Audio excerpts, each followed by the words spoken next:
There's nothing quite like a delicious homemade hummus. Velvety, smooth, creamy. And to make it at home, all you need is a few cupboard essentials.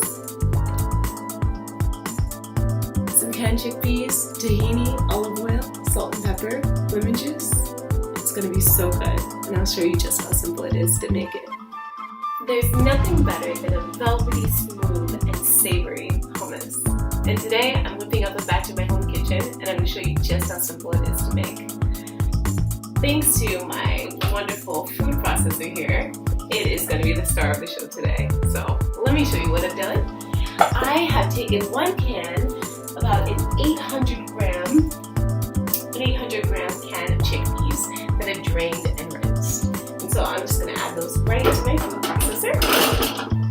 And you can use dry chickpeas. I've definitely used the dried ones before. They're great. You just have to soak them overnight in order to get them softer. So it just takes a little bit of extra prep time, but it's definitely the more affordable option for sure. And to my chickpeas, I'm going to add some lemon. So I have one whole lemon here. And before I cut it, I'm actually going to show you a little trick. So in order to get all the juices out of the lemon, what you do is you got to kind of show a little love to the lemon. You know, you got to show the lemon that you love it.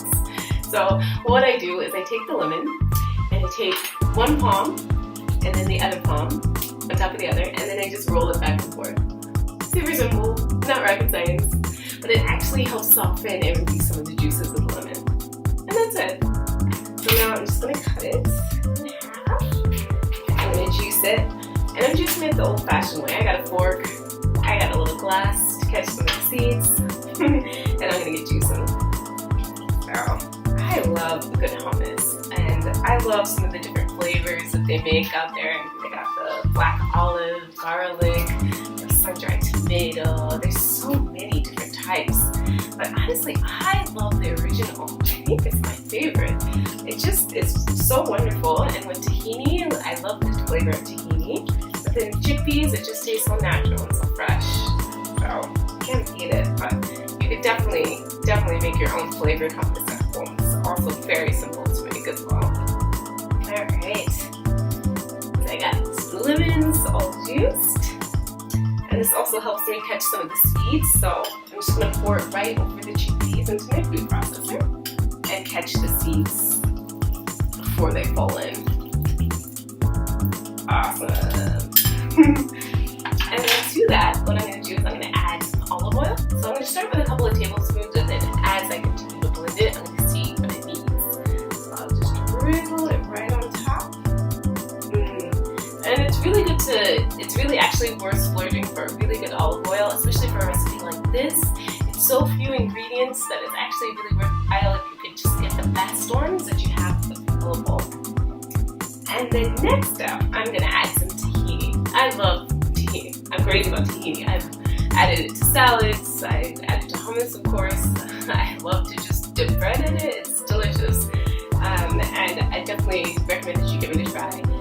Actually, I was at the farmer's market over the weekend, and I saw, I just heard this and I'm like, what is the noise? And I turned around, and they're making fresh tahini. There's like a tahini machine. And I was fascinated. I was staring at it, and of course I couldn't resist. I had to buy some tahini. It was being freshly made right there, so sold. So that's about a quarter of a cup of tahini. And then I'm just going to season it with some salt, liberally with some salt, and then I'm also going to add some pepper. And then you can also add whatever types of herbs or seasonings that you want to add to it. Okay, so now I got everything in my food processor. It's time to start blending. So I'm going to put on my lid. And I love this about food processors, because they just take control. they are the control freaks of the blending world, and I like it like that. So, alright. So now the fun part is gonna get a little noisy in here. So brace yourself. Alright, got this guy on. I'm just gonna drizzle in a little bit more olive oil. smooth and come together. Now that I've added more olive oil, I'm just going to give it another spin.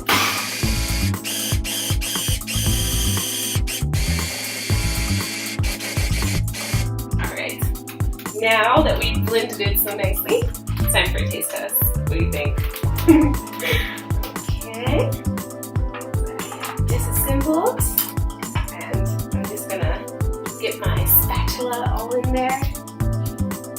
Ooh, yeah. It looks so good. Okay, so let me just give it a little quick taste, yeah? Just see where we're at with the flavor. Ooh, that tastes really good. And the tahini, so nice. I really like that. I'm just going to drizzle in a little bit more olive oil. Like so. And then some more pepper. And some more salt. It's nice to make sure that it's nicely flavored, yeah? And then this is also a great time where you could add in some herbs to it. I'm kind of going with like purist mentality today. I'm not going to add any herbs, but you can totally add something like oregano. One of my personal favorites. I definitely have like an herb crush on oregano. It's just so good. I find it so versatile in so many different types of cooking and cuisines. It's definitely worth a try. If you don't cook with oregano, give it a try. It's one of my favorites. Or you could add some basil or some fresh parsley. So many different ideas you could do. Okay, so I'm just going to get this blended a little bit more. Alright, so now it's done blending. I'm just going to take off my attachments here.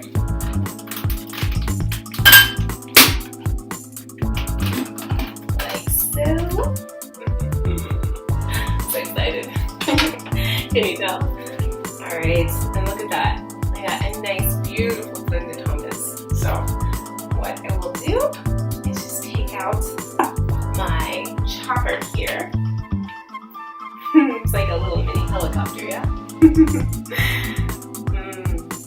Looks so good.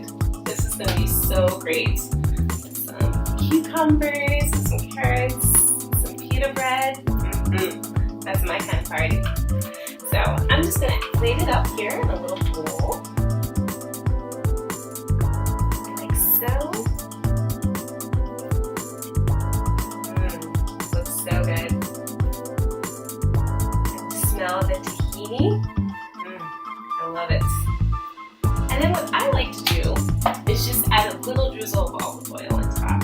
Kind of like how my mom used to add like a little pat of butter in her mashed potatoes. Oh well.